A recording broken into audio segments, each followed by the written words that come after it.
ingin menjelaskan mengenai isu destinasi pariwisata, mengenai atraksi atau daya tarik wisata dan wisata tematik. Nah, sebelum itu perkenalkan, nama saya Priscilia Simanjunta dan teman saya Elizabeth Simanjunta. Saya Nela Fitri. Nah, materinya akan dilanjutkan Elizabeth. Oke, baik, di sini kita membahas tentang definisi atraksi, daya tarik, dan wisata tematik. Atraksi adalah kegiatan atau tontonan yang disiapkan untuk menarik wisatawan, sedangkan wisata tematik adalah pengembangan pariwisata berbasis minat khusus yang mengemas atraksi dan daya tarik di sekitar tema tertentu seperti budaya, kuliner, atau alam untuk menciptakan pengalaman yang mendalam bagi pengunjung. Daya tarik wisata sendiri artinya adalah sesuatu yang membuat suatu tempat menarik secara alami dan buatan. Kemudian next yaitu pentingnya atraksi wisata. Yang pertama yaitu menjadi alasan utama bagi wisatawan untuk berkunjung di sebuah destinasi wisata. Tentunya harus melihat atraksi yang ditampilkan di sebuah destinasi tersebut. Yang kedua, membentuk identitas destinasi. Yang ketiga, meningkatkan daya saing pariwisata. Yang keempat, yaitu mendorong perekonomian lokal melalui kunjungan wisatawan. Selanjutnya akan dijelaskan oleh Priscilia. Baik, kita masuk pada jenis-jenis wisata tematik. Yang pertama ada wisata budaya, yang dimana di sini wisata yang berfokus pada seni, tradisi, dan cagar budaya. Contohnya seperti pertunjukan tari tradisional, upacara adat, atau mengunjungi situs bersejarah seperti candi.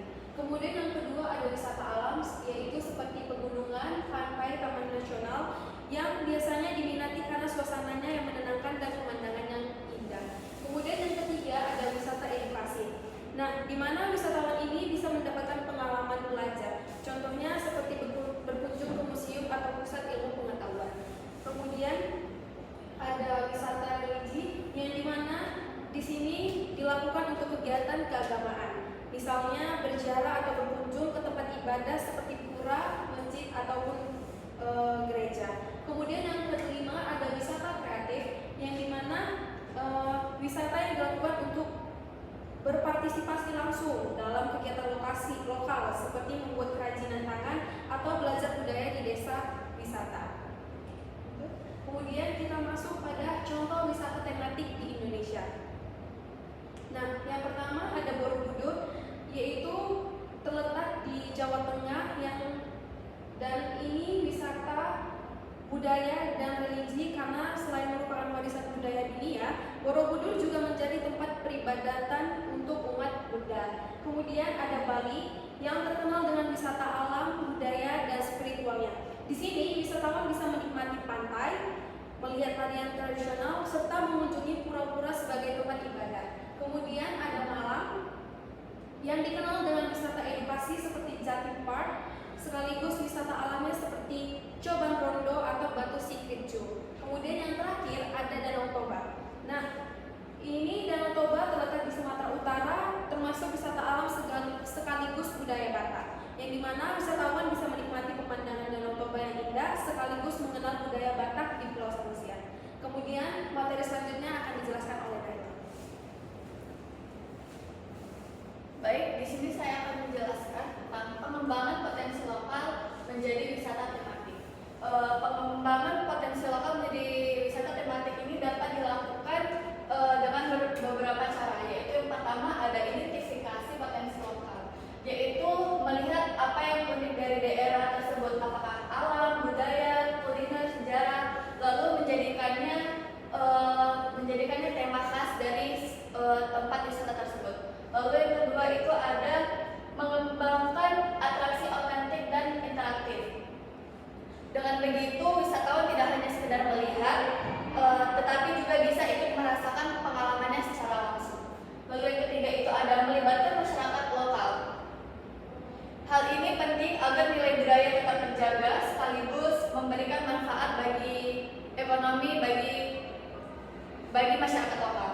Lalu yang keempat itu ada menggunakan teknologi dan media sosial atau media digital untuk promosi, branding, dan menjangkau wisatawan luar. Next. Di sini ada manfaat pengembangan wisata tematik. Yang pertama itu membuat destinasi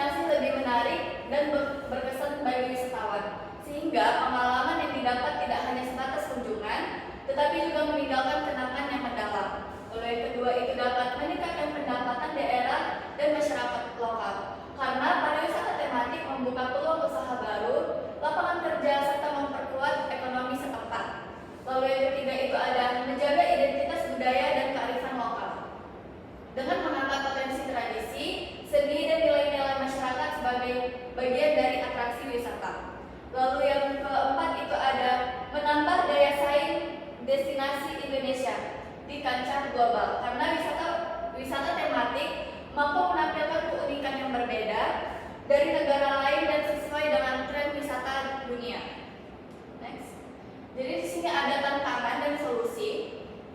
Pariwisata tematik di Indonesia menghadapi beberapa tantangan seperti persaingan ketat antar destinasi, minimnya inovasi, serta risiko terhadap lingkungan dan budaya lokal.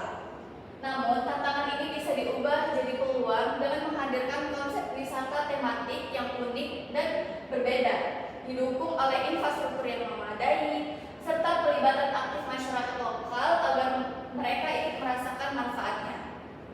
Dengan begitu, destinasi tidak hanya menarik wisatawan, tapi juga membuat destinasi itu berkelanjutan.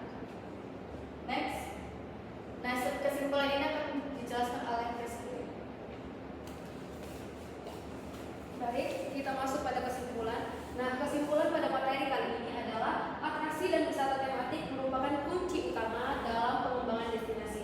Dengan inovasi, kreativitas, dan pemberdayaan masyarakat, pariwisata dapat menjadi sektor unggulan yang berkelanjutan dan berdaya saing tinggi. Baik, teman-teman dan ibu, mungkin sekian presentasi